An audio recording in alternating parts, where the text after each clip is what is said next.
Hello everybody, this week I'm going to be going through each Premier League team's summer transfer window from last year. I'm going to be rating them on a secondary school grade system of A, B, C, etc. So, let's start off with Arsenal. At Arsenal I'm going to be giving a D, and that's because, really, we didn't really bring anyone in who was any good last summer. Willian has been a disappointment. Ceballos is alright, but he's on loan. Does he really count? They also let go of Martinez to Villa for 20 million. That's a very poor decision, really, in hindsight. Also, Odegaard, who came in January, he doesn't count. So, I'm giving Arsenal a D. And next up, we've got Aston Villa. And really, they've, right now, the way they're doing, where I'm recording this, for about 10th. They've been a bit disappointing the past few weeks, but as a whole, I would say their summer transfer signing from last year would probably be an A. And that's because Martinez, Matty Cash, Watkins have all been excellent players and have changed the team and made it better, which is what you need from a transfer window. They've also got rid of a couple of players who no longer play. Barkley, who's come on loan, has been disappointing. Traore had his moments. So all in all, I'm going to give Villa an A because of the importance of Martinez, Cash and Watkins. Brighton, and Brighton's a weird one because again, they didn't really bring anyone in. Their main signing really was probably Lallana on a free agent, and he's been injured a lot of the time. They also got rid of Dale Stephens to Burnley, but not really that big a deal. Brighton have been disappointing again this season, relegation battle, and therefore as a result I'll probably have to give them no higher, it'd have to be a D. We've got Burnley. And Burnley, once again, Sean Dyche has had no money to spend. He brought Dale Stephens in from Brighton, and that's it. The only thing they've done is kept Tarkowski and Pope, really. So for that reason, it's not an F, it's an E, purely because they've kept Tarkowski. And following on with that, we've got Chelsea. And at the beginning, after the summer transfer window in September and October, everyone thought, wow, Chelsea have bought some really good players. They've brought in people like Havertz and Werner.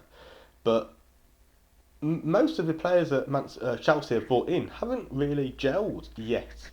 They're starting to now under Tuchel, but as a whole, you'd probably argue that Chelsea's summer transfer window, up until this past month, would be seen as spending a lot of money on a lot of players that haven't gelled.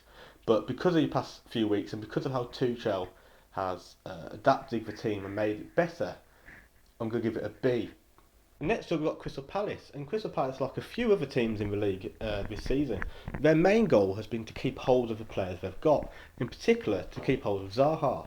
They've done that and he's played quite well, especially alongside their new signing of Eze.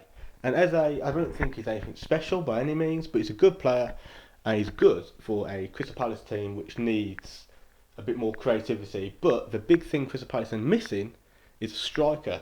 I say that, Benteke has scored a couple of goals in the past few weeks, but it won't last. So for that reason, I'm giving Crystal Palace a C. Everton have had a good summer transfer window. They brought in some good players, but I think the big thing for them was the fact they brought in good players for relatively low money. Rodriguez, Decore, Allen, all around 20 million. Ben Godfrey as well from Norwich. Excellent player for the price. Nowadays, English centre-back, he's going to cost more than 20 million, so they're going for a good price. For that reason, I will give Everton an A, like Villa, because the players they've brought in, Allen, Decore, Rodriguez, Godfrey, have helped revitalise the Everton team, and they're doing a lot better now than they were the past few years when they've brought in players like Schneiderlin and people like that who haven't really done it. So for that reason, Everton are going to get an A. So then you've got Fulham, and Fulham didn't do the same route that they went down 2 years ago when they were in the Premier League. They've gone for a more subtle approach of bringing in some players, but not 15 players. And the players they've brought in, like Loftus-Cheek, have been good on paper. It sounds like it should be a good team, but they've not really done it. Is that Scott Parker? Is it the players? It's probably a bit of both. But for that reason, Fulham haven't really set the world alight again. And for that reason, they're probably going to go down and they'll get a D off me. So that you got Leeds, and Bielsa likes quite a small squad. He likes certain players. He didn't let anyone go in the summer, which is quite telling. Because often when teams get promoted to the Premier League, they get rid of some of their less important players or squad players from the Championship. Bielsa hasn't done that. He's actually brought in a couple of players. And I would say actually Koch and Rafinha are the two best players that he's brought in, whereas Rodrigo for 30 million has been a bit disappointing. So for that reason, it's very average, run of the mill. Some good signings, some not very good signings. They are doing really well in the league. They can't defend, but they're doing really well. So I'll give them a C. Leicester do the same thing every year pretty much. As soon as they had Mahrez, Kante, they sold them for big money, relatively big money, and Drinkwater as well. They sold them for big money and brought in players who are younger and cheaper. We've done that again this season. We're selling Chilwell for 50 million to Chelsea, and they brought in Fofana and Castagna, who are very good players. However, Leicester this season have been plagued by injuries, and I don't think that's a coincidence. They have not brought in enough players. The squad depth is too small, so for that reason they can't get any higher than a C, purely because they didn't bring in enough players that they needed to, especially in the Europa League. So Leicester are getting a C. Got the reigning Premier League champions, Liverpool, and really, it should be an F. They brought in Thiago on a free, so he didn't cost anything, no, but people were really hyped about him. They thought he was going to be really push Liverpool to the next level, even higher. But he's done nothing. All he can do is a thumb up and a sideways pass. I can do a thumbs up and a sideways pass. I'm not on 200 grand a week. The only thing that's saving them from the F is Yossa. And if he wasn't injured, I think Liverpool would be doing a bit better than what they are. I mean, they're fifth at the minute. So they're not miles away, but they're nowhere near as good as they should be or we're expecting to be. And I think a large part of that is either Klopp or the Liverpool board don't want to spend any money.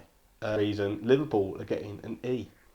After that, you got Manchester City, and really, they didn't sign as many players as they normally do. They brought in Diaz, Ake, and Torres as the main signings.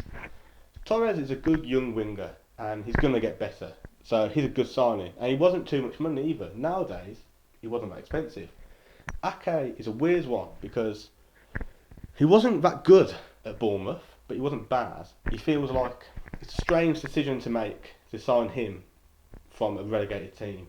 However, I don't think Ake was expecting to be fourth choice centre back behind a resurgent John Stones. So you can't really take into account that much. Ake, he was probably going to be a backup. That was always his role, a backup centre back. He probably didn't expect to be fourth choice. But the thing that pushes them to the top boundary is Diaz. And Diaz is one of the best centre-backs in the world, and he has made Man City an even better team than they already were. Defensively this season, Ederson, Diaz, Stones, Laporte, they've all been fantastic. And for that reason, Man City are getting a B. And you might think, why is it not an A? But that's just because they haven't brought a spare striker or a new striker. Aguero's been injured a lot. Jesus is iffy at best of times, inconsistent. I believe Man City have played 9 different players as a number 9 this season. So the reason they've not got an A is purely because they haven't brought a striker. Manchester United. And Man United at the beginning, in October, people thought they brought some good players in. Telles and Van der Beek, or Van der Beek I should say. In particular, people were really excited about. But somehow, they've actually ended up being squad players. Van der Beek barely gets more than 10 minutes when he plays a cup game, but that's on him as well. He's not been very good. He's not been as good as people expected. And Telles, I can assure you, he did not come into Man United expecting to be second fiddle to Luke Shaw. So, for that reason, Man U are getting just a C. But they're getting a C because they are in Europe, no longer the Champions League, but they are in the Europa League. And as a result of that, you do need squad depth and you do need quite a few players. So Man U are getting a C. After that, you got Newcastle. And this season, a bit like the past few seasons, Newcastle spent a bit of money for Mike Ashley. Callum Wilson coming in was a fantastic signing. It's a shame he's been injured. He's really been Newcastle's bright spot this season alongside St Maximin. But again, Newcastle haven't really brought in enough players to get out of that relegation battle, which is what the fans want. So for that reason, Newcastle are getting a C. After that, you got Sheffield United, and it was always going to be hard to replace Dean Henderson. I don't think Aaron Ramsdale is as bad a goalkeeper as people make him out to be. He's obviously not as good as Henderson, but he's, I would say, Premier League quality. Some people say he's not, I would say he is relegation battle mid-table, yes, but he's good enough and he's young. But your problems lie with Sheffield United is they spent a fair bit of money on a few players, people like Ryan Brewster, and he's done nothing at all. Um, he's been a massive disappointment. I don't think many people actually expected him to do very well because he seems to be all talk, no bite. So for that reason, Sheffield United are going down. They're getting relegated, and they're getting an E off me. Southampton have lost quite a few good players this transfer window, including the likes of Højbjerg, who they haven't actually replaced. I mean, they kept hold of Danny Ings, which for them is like signing probably a new player. But we need to do more than that if they wanted to fight for Europe, which is what they did at the beginning of the season. Walcott has been a good signing, but for the most part, they haven't improved the squad, and they are, at the minute, they're stagnating quite badly. So for that reason, Southampton are getting a C. Next up, you've got Spurs, and really, looking at Spurs' team, you expect them to do so much more, especially with the signings that Mourinho made. Dorsey, Bale, Højbjerg are okay. Højbjerg I quite like, I think he's played quite well, but Dorsey and Bale in particular have had just moments of average quality and moments of being a bit rubbish. And if you want to be fighting for the Champions League, you can't bring in players like that.